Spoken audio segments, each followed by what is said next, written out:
The three of us ran down the path, a horde of creatures following close behind. Liru held Kira in her arms, the girl still pale and shaking. Whatever sickness had been caused by her use of the wand could be cured, but only if we found a healer, and fast. As we got deeper down the path of the next settlement, more creatures spawned behind us. I stopped behind them and swung my sword, cutting down 4 warlocks before running away as multiple new monsters spawned. Hornets this time, about the size of a car. My entire body froze as I saw them. Liru turned around. I couldn't attack. I couldn't move. I could only stare. The creature buzzed and floated around me, its stinger shining in the sunlight, gleaming through the cracks in the roof of leaves above us. I slowly moved my sword up to defend, but a single jab forward from that creature would be horrifying and painful. Liru? Help! Aldren? Oh, shit. One of the bees charged at her, and she dove out of the way, keeping Kira in her arms. She laid down Kira in the grass and unsheathed her shining silver katana as she eyed the 2 hornets approaching her. Liru swung her sword and cut up into the first savage monster, killing it instantly. It exploded into white pixels, and the second hornet moved forward, jabbing at Liru twice. She dodged both jabs and drove her sword upwards into the hornet's body. 2 kills so easily. However, I couldn't kill the hornet watching me. I couldn't move an inch if I wanted to. Liru glared at the hornet attacking me and jumped, throwing her katana at the hornet. It impaled the hornet in the head, and the creature burst open, leaving a trail of pixels fluttering into the air. We came out of the forest, reaching the edge and emerging into a new area. It was a large grassy field, the tall grass reaching out for as far as the eye could see. A nice spring breeze blew across the land, and the sky was a nice light blue. A beautiful atmosphere, and if Kira wasn't dying, I would be astonished. What is this place? I asked as I stared up into the sky. The plains that surround Bandora City and most of the rest of the map. Semi-tall grass in some parts, though usually it does stay pretty short. The closest settlement is only a few miles ahead. Come on! She picked up Kira and took off into the fields while I followed behind, my sword drawn.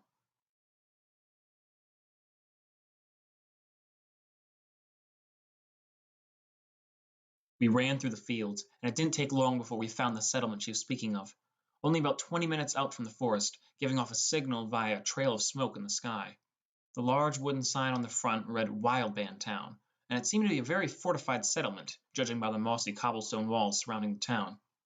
Several small archer towers were set up on the perimeter, and the entrance was blocked via a large wooden gate. According to Liru, the settlement was one of the few set up in the plains around Bandora City that cared for travelers going from town to town, or dungeon to dungeon. This one was one more nature-associated, and was the center for many animals and other creatures. Horses, wolves, flaming kittens, and other animals were cared for and tamed here. They even had a few pet shows to advertise animals that they could sell to other players as pets, but we didn't have time for that. We can find help for Kira here? Why don't we just go straight to the city? I asked Liru as we approached the front gates. She glared at me and gave a simple answer. We don't have much time. I don't know all the side effects of it, but it can have long-lasting effects. Plus, my arms are getting really tired. I followed from behind as we approached the large wooden gates. Several players were crowded around them. 2 players were conversing in the front, trading items. Another 2 were right outside the bounds of the town, dueling. We passed both groups and headed inside the gates. We walked down the path, looking around for a place. Liru suddenly stopped and ran towards a building. Sure enough, right above the door was a plaque with a cross on it. A medical hut. I followed her inside, seeing Liru walk over to the other end of the room. Several men and women stood inside. Some NPCs and others conversing players. Several women looked similar, having long blonde hair braided up and their clothes constructed of leaves off of trees. They barely wore anything, but the leaves they did wear were simple and only covered their chests, between their legs, their wrists, and their ankles. Their eyes were a shining bright green, and they smiled as they conversed. Some were NPCs, but others were actually players. Who are... Dryads. Forest spirits. They're mainly healers, but if you piss them off, they'll give a tree legs and have it chase you. She interrupted. In my mind, I formed a picture of a large tree with legs and arms running around chasing me, but the thought imploded upon what happened next. Kira screamed, causing Liru to gasp and drop her. She fell to the floor and her entire body began to shake. Her eyes were blackened with darkness, and a shadowy smoke was emanating from her fingertips. Darkness was growing inside of her. Nearby, several of the NPCs were watching in horror, while others were rushing out. all except for one man, who turned away from the potions on the table and faced her. He had short brown hair, wore a long white cloak, and had a wooden staff leaning against the wall beside him. Get her onto the bed! Now! He shouted as he approached us. Lero and I quickly took her by the head and feet and carried her onto the nearby bed, laying her down. The man grabbed his staff, raising it into the air. On the tip was a blue crystal that began to glow as he rose it up. The room became dim, and in an instant, all the lights were puffed out. He rose his staff up, and we watched as two glowing thunderbolts flew and pierced her body, chaining them together. They then began to move upwards out of her body, as if something was being lifted out. Something was, and a few seconds later a large sphere of red energy floated out of her chest. The staff dropped from his hands, the two chains of lightning flowing from his fingertips now and chained onto the red spear. Girl! Destroy it! Lero understood and went for her sword. However, it was too late. We all watched as the spear sent a large blast of darkness at her, sending Lero flying into the wall. I drew my sword as a shocking wave of darkness hit me. However, I did something different. The tip of my sword shined and glowed as I swung it downwards. The blade slashed into the shockwave and broke through it, giving me a chance to get close. I slashed right through the sphere of darkness, causing it to cleanly break in two.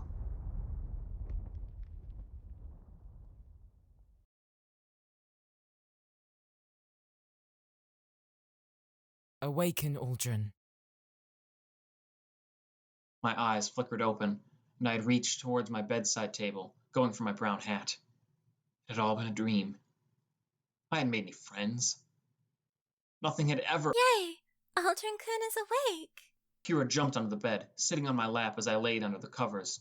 Lero laid on the other bed, though she was already up and was messing with a few throwing knives on her bed. The man with the white cloak was nearby, cutting into his staff with a knife. Yeah. What happened? I asked as I attempted to sit up. Kira cupped her hands and pulled them apart to reveal a small ball of chocolate. She stuffed it into my mouth, surprising me. You killed the virus!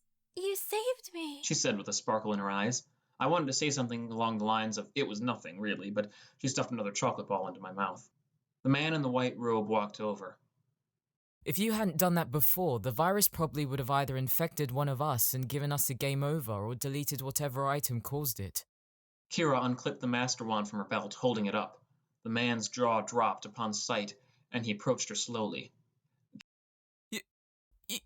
You have the Master Wand! Kieran exclaimed. Mm-hmm. The three of us and one other guy slaughtered the Warlock King. Kira answered with a smile. His jaw seemed to drop even more. How? There's a Dryad in the village who's level 60. He hasn't even been able to beat the Warlock King. Kira shrugged, but I had a feeling she knew more than she was letting on. Whatever happened after I had died was a mystery to me. Only her, Lero, and Jack knew. Alright, well, greetings. My name is... Wait, should I be formal or just say hi? I'll just say hi. So, Hi, I'm Kieran. The man said with a nervous grin. It was then that I noticed his ears were different. Was he an elf? I'm Aldren. This is Kira and Lero. Well, welcome, all of you. I assume you're new to the game, considering you tried to use the Master Wand without taking into account the power limit. He said as he handed me my sword. I sheathed it immediately. Lero spoke. My sister and the boy are new. I'm not. Well then, I think it'll be a good idea if I show you around this place. Teach you a few of the basics you haven't learned yet. Have you heard of the companion system? Companion system. A system in which certain creatures can be tamed and turned into pets to fight for you. You can also buy them from vendors, but some can only be tamed. Not all monsters can become companions, and bosses cannot be tamed. Kieran led us outside, right out to a large clearing next to the healing hut. Several players were there, along with a few creatures. Here's an example of a companion. A slime. He pointed towards a small gumdrop-shaped creature. It was made completely of a yellow goo, and two black button eyes sat inside. It also had a smile, and was bouncing around in circles. Two other slimes were nearby, in red and blue colors. Different companions do different things. Slimes, they basically just look cute. That and their goo you can harvest from them are used for glue and other solvents. He then pointed towards something else. It was a black horse, but different. Its mane was made of lightning, and little shocks and bolts flashed along it. Lightning Horse. Horses are one of the more popular companions because it doubles as a mount. However, they're usually for high-level players because it's extremely difficult to tame. Different horses can have different elements as well, such as fire horses with fire manes and death horses with manes of dark magic. I approached the horse slowly, putting my hand out. I began to run my palm up its fur, moving my fingertips into the electric mane. Wait, that horse, it doesn't like anyone touching it. Well, maybe it... Ah! I flew backwards, hitting my back on one of the wooden columns holding up the stables. The horse whined and clopped away into a stable. I leered at it, the horse probably laughing on the inside. Kira and Liru both laughed while Kieran smirked, patting the horse lightly with a pair of thick gloves covering his hands. He then pointed towards a cat sitting on the ground. It was a simple black cat, didn't look too abnormal. Never mind, its tail was on fire. This is a pyro cat. There are also lightning cats, water cats, shadow cats, or just plain cats. Actually, this cat is special. He knelt down and picked it up, examining the cat. It crawled up Kieran's head and jumped off, landing on top of Kira. It purred, crawling down onto her shoulder. Aww, it's so cute. But why is the cat special? He walked over to it and looked at its tail. Instead of fire, lightning, or water, it was a light. Its tail flickered on and off like a light bulb, but brighter. This is a life cat. It was recently discovered to be a rare spawn around the area of the Warlock King's boss fight zone. However, they have a 0.62% spawn chance, so there aren't many out there. He said as he reached out for the cat. However, the cat simply moved to the other shoulder, away from his grasp. When Kieran moved his hand to the shoulder the cat was on, the cat moved back. Come on, little kitty. I'll give you a... Ah! Kieran shouted as the cat bit down on his finger, nibbling it. However, the cat's bite was not exactly light, and I could see blood dripping down Kieran's finger. We all laughed, even Liru, who was more of the silent type. Her laugh was kind of cute. For an intimidating samurai, at least. Kieran, you disappoint me sometimes. The four of us turned our heads to see a man walking through the town. He wore a long green cloak, and his wrists and ankles had white wraps around them. He had on a hood covering his face.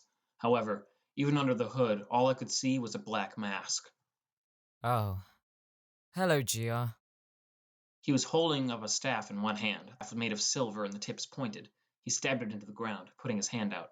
The cat let go of Kieran's finger and jumped onto the man's arm. GR then lowered his arm and allowed the cat to wander back into the clearing, though it just walked over to Kira and brushed its head on her fur. GR then looked at us. My name is GR, but you may call me Adam. I usually spend my time around here, so if you're looking to stick around, I suggest buying some anti-venom. He told us from beneath his hoodie. Kira asked curiously. We all watched as he extended his other hand, revealing a snake wrapped around it. It was a large red snake. The snake flicking its tongue and looking around like a derp. The snake then launched itself off GR's arm and jumped onto Kieran, sitting on his shoulder. Kieran was shaking in fear as the snake flicked its tongue into his face. However, GR summoned a small packet from his inventory. He broke it open to reveal gummies, and he threw one into the air. The snake launched itself up and caught it, landing back on GR's shoulder. Kieran, I expect you'll be around for tonight? Yes, GR. I have the spells prepped, and tonight I shall ravish the crowd. He nodded and walked off, leaving Kieran alone. Once he was out of earshot, Kieran let out a deep breath, slumping against the wall. What was that? I asked, as I was a bit... definitely confused about the situation. GR is the de facto mayor of this town. He's a tank, uses a silver poison staff, but he's a bit hostile towards others, though he has a soft spot for snakes. But he basically runs the place and is putting on a show to encourage people to tame companions. Think of it as showing off pets in a pet store for adoption. What spells was he speaking about? Asked Kira as she hugged the small black kitten. Kieran summoned a spellbook from his inventory, revealing a spell for making fireworks. You can create a firework in any shape. However, I'm still struggling. I've been training for days. I can quick learn the skill, but I need one more level. I don't have time to leave the village and fight enough monsters to level up. Quick learn. Quick learning is a way to learn spells or element attacks without actually having to learn them. You unlock more spells upon reaching certain levels and purchasing spell/attack books. However, if you find a spell or attack to be too difficult to learn manually, you can use Quick Learn to absorb the knowledge and ability into you. Why doesn't Aldren duel you? We all looked at Kira, who had spoken up. She was looking up at us innocently, though her idea was a bit smart. EXP can be gained from duels. All right. Come on then. I stood on one side of the clearing, and Kieran stood on the other. In my hand, I held my star blade, and in his hand, he held a staff. This would be my first duel. Hopefully, I'd win. 3, My sword tip began to glow. 2, He was going into an offensive stance. 1, Now I was ready. go! Glowing strike! Poseidon Storm! I charged forward, my entire blade becoming enveloped in light. He stood there, raising his staff to the sky. Sea water. Water began to rise from the cracks in the ground, more water coming down from the sky. It all formed together into a spinning tornado, the storm moving close to me. Frick! Ah!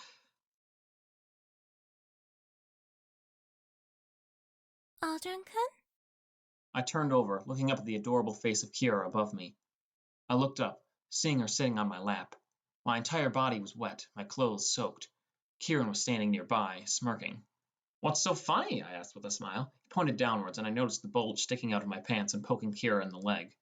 Wah! You pervert! Kieran broke out in laughter. Even Liru was stifling laughter behind him. Kira stood up behind Liru, watching as I rose up. Sorry about the overkill. Kinda used up all my energy on an attack that good. Here.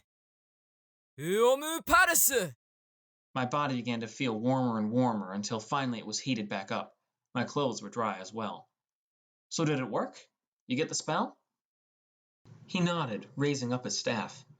Sparkling surprise! A large beam of sparkles erupted from his wand, flying up into the air until finally exploding. The result of the explosion was a large sparkle symbol in the shape of a hummingbird. Now we shall celebrate! The three of us stayed for the celebration, mainly because no matter what Liru did, Kira wouldn't let go of the cat. By 10 o'clock, the town square was filled, and people were crowded around the fountain. We have here an extremely deadly fire cat. It looks cute, but in battle it will dominate your enemies. Step forward if you wish to have him, but only if you're worthy. A boy stepped forward, looking a bit young. He approached the cat, who bared its fangs. Nice kitten. He knelt down and put his hand out towards the kitten's head. However, his hand was shaking and the cat bit forward, its fangs surrounded by flames.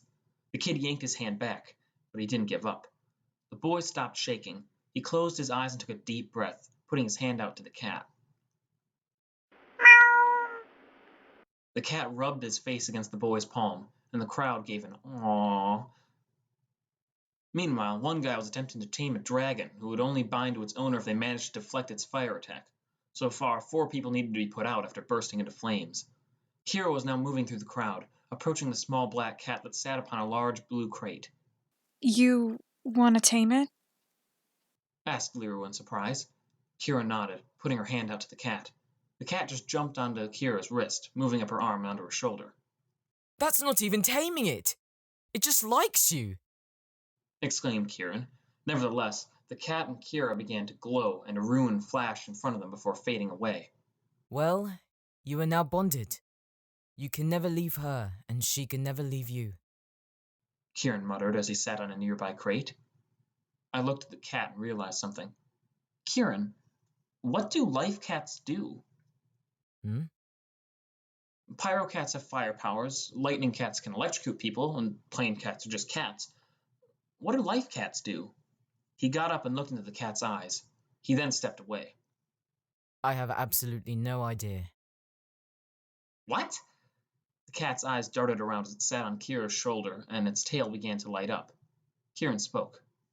Life cats were recently discovered and nobody's really figured it out. The few players that have found and tamed one haven't returned here, so they probably don't know. Kieran then led us towards a large building near the healer's hut. It was a bit small on the outside and contained 9 doors on the bottom floor, and a staircase led up to a balcony where 9 other doors sat. Temporary player housing. Think of it like a hotel. Only 20 world chips. A transaction window appeared in front of me and I clicked it, paying for 1 room with multiple beds. We have money, Aldren. You don't need to pay for us. Said Liru as a small golden key materialized in her hand. I answered back as one appeared in my own. Yeah, I know. But I am. Kieran gave us a wave and walked off towards the healing huts. We'd see him tomorrow morning, probably. As we approached the player housing, Kira stepped forward and used her key on the nearby door.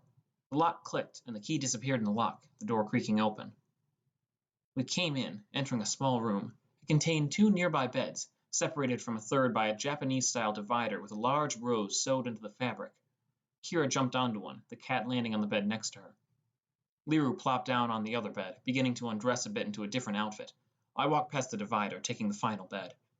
As my body hit the bed, I felt a feeling I'd never felt in a long time. A perfect mattress, perfect pillow, just perfection. My body almost immediately became limp, and my eyes closed.